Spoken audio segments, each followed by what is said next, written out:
எனக்கு ரொம்ப ஆச்சரியமாக இருக்குது. ரிஷப் ஷெட்டி பேசுகிற தமிழ் தான் கொஞ்சம் கூட பிசகே இல்லாமல் ஏதோ உள்ளூர்காரர் மாதிரியே பேசுவார். தமிழ் படங்களில் ஒர்க் பண்ண அனுபவம், இதுக்கடுத்து ஒரு பேன் இண்டியா ஸ்டார் அப்படிங்கிற இடத்துக்கு உங்களை காந்தாரா கொண்டு போனப்போ நீங்கள் என்ன ஃபீல் பண்ணீங்க, இப்போ என்ன ஃபீல் பண்ணுறீங்க? சார் அந்த ஃபீல் பண்ணுறதுக்கு டைமே கிடைக்கல சார் அந்த டைமில். ஸோ என்னாச்சுன்னா படம் ரிலீஸ் ஆச்சு, ஃபஸ்ட் பார்ட் காந்தாரா வந்து. நான் அங்கே கர்நாடகாவில் ஒரு டூர் பிளான் பண்ணாங்க ப்ரொடியூசரு. நாங்கள் அங்கே போகும்போது ஒரு 2 டேஸ்க்கு அப்புறம் ஃபோன் பண்ணாங்க, இல்லை வேறு லாங்குவேஜ்லேருந்து எல்லாருமே கேட்டிருக்காங்க டிஸ்ட்ரிபியூட்டர்ஸு. ஸோ உடனே டப் ஆகணும், டப்பு ஃபினிஷ் ஆகலை, பாதி தான் ஃபினிஷ் பண்ணுது. ஸோ ஃபினிஷ் பண்ணிட்டு உடனே ரிலீஸ் பண்ணணும்னு. அது ஒரு படம் எப்படின்னா எனக்கு அது எப்படி சக்ஸஸ்ஸு என்ன ஆச்சுன்னு தெரில. ஸோ ஃப்ரைடே ஒரு லாங்குவேஜ், சாட்டர்டே ஒரு லாங்குவேஜ், சண்டே எல்லாம் ஒரு லாங்குவேஜில் ரிலீஸ் ஆச்சு சார். ஸோ அதை ஃபீல் பண்ண முடியல எனக்கு. அதோட ஓகே ஒரு 100 டேஸ் செலிப்ரேட் பண்ணோம்.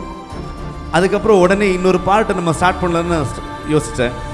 ஸோ அப்போது அந்த சக்ஸஸை ஃபீல் பண்ண முடியல. சரி, அந்த படத்துக்கு ஒரு நேஷ்னல் அவார்டெல்லாம் வந்துருச்சு, அதை ஃபீல் பண்ணலான்னு யோசித்தோம். ஷூட்டிங் போயிட்டு இருந்தது. ஸோ அந்த மாதிரி யோசிக்கிறதுக்கு ஃபீல் பண்ணுறதுக்கு டைமே கிடைக்கல.